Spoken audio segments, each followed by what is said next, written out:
오늘 말씀은 출애굽기 10장 21절에서 29절입니다. 키워드는 흑암, 말씀하신 데까지, 우리에게 말씀하신 데까지입니다. 여호와께서 모세에게 이르시되 하늘을 향하여 내 손을 내밀어 애굽 땅 위에 흑암이 있게 하라. 곧 더듬을 만한 흑암이리라. 모세가 하늘을 향하여 손을 내밀매 캄캄한 흑암이 3일 동안 애굽 온 땅에 있어서 그동안은 사람들이 서로 볼 수 없으며 자기 처소에서 일어나는 자가 없으되 온 이스라엘 자손들이 거주하는 곳에는 빛이 있었더라.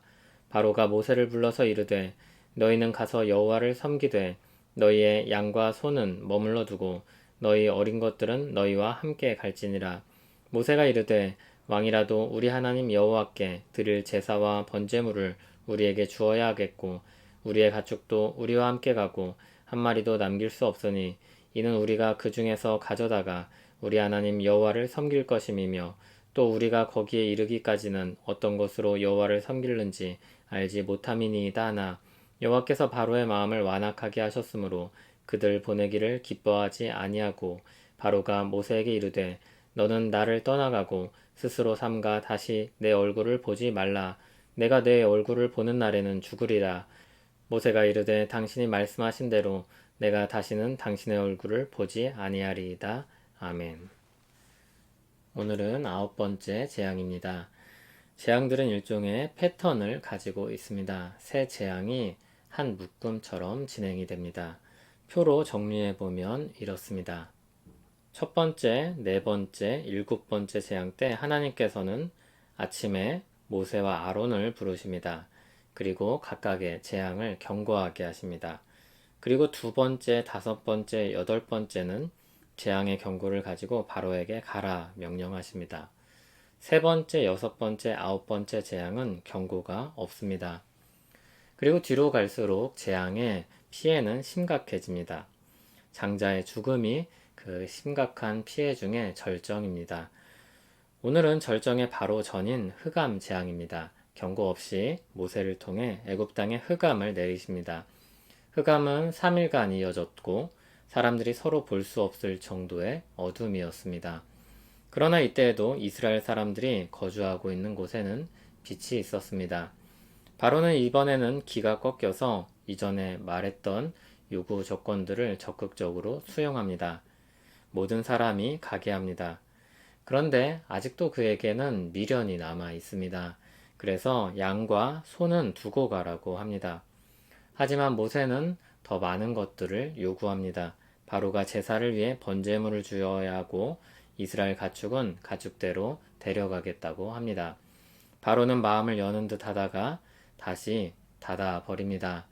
바로는 모세에게 그가 다시 자신을 볼 때는 죽을 줄 알라고 협박하면서 모세를 돌려보냅니다. 모세는 왜 이렇게 무모한 요구를 하고 있을까요?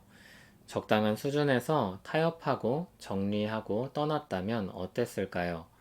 모세가 이전과 달리 의기양양해서 이를 그르치고 있는 것은 아닐까요? 하나님은 애굽에서 이스라엘을 빼내어 가나안 땅에 들이실 계획을 가지고 있었습니다. 그리고 모세가 그 계획을 들었습니다. 그런데 바로는 어떻게든 그들을 애굽에 잡아두려고 합니다. 바로는 그들의 가축을 남기게 해서 이스라엘 백성들이 돌아올 수 있는 여지를 만들고 있는 것입니다. 이전에 재앙으로 죽은 자기 가축을 보충하려는 의도를 가지고 있었을 수도 있겠습니다. 어쨌든 바로의 생각은 하나님의 말씀에 대한 제대로 된 순종이라 할 수 없었습니다.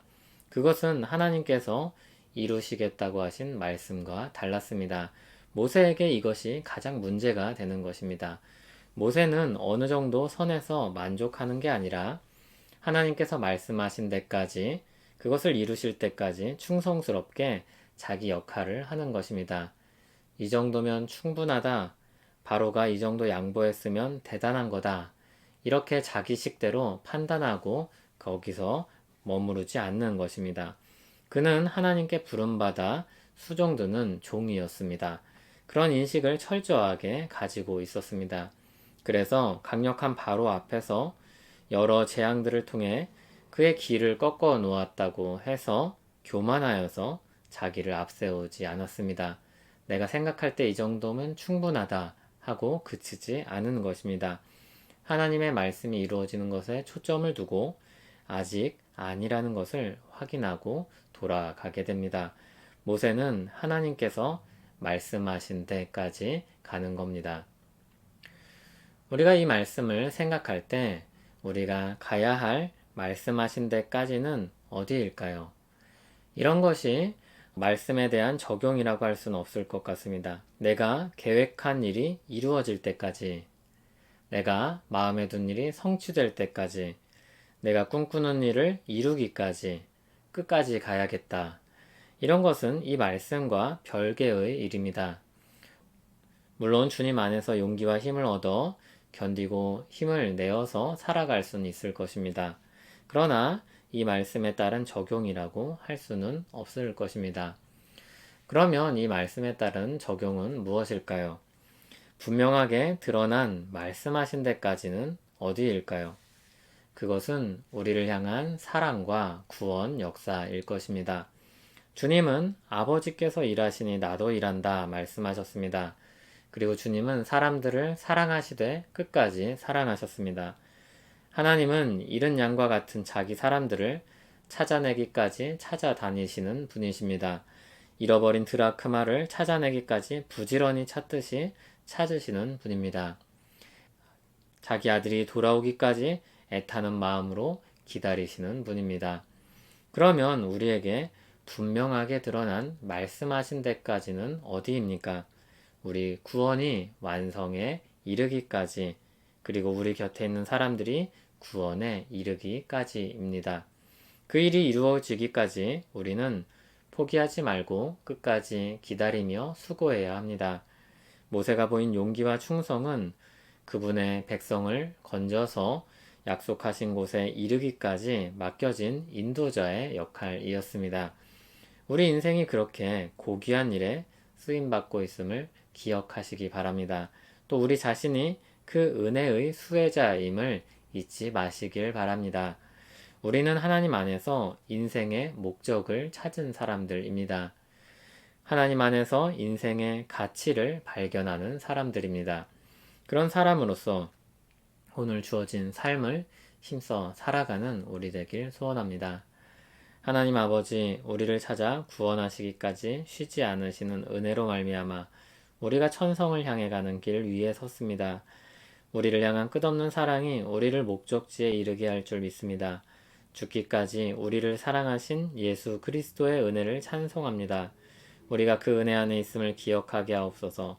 우리에게 주신 소명이 그 연장선에 있음을 생각나게 하옵소서. 우리 삶을 가치 있게 바꾸신 주님, 그 뜻 따라 살게 하옵소서. 예수님 이름으로 기도합니다. 아멘.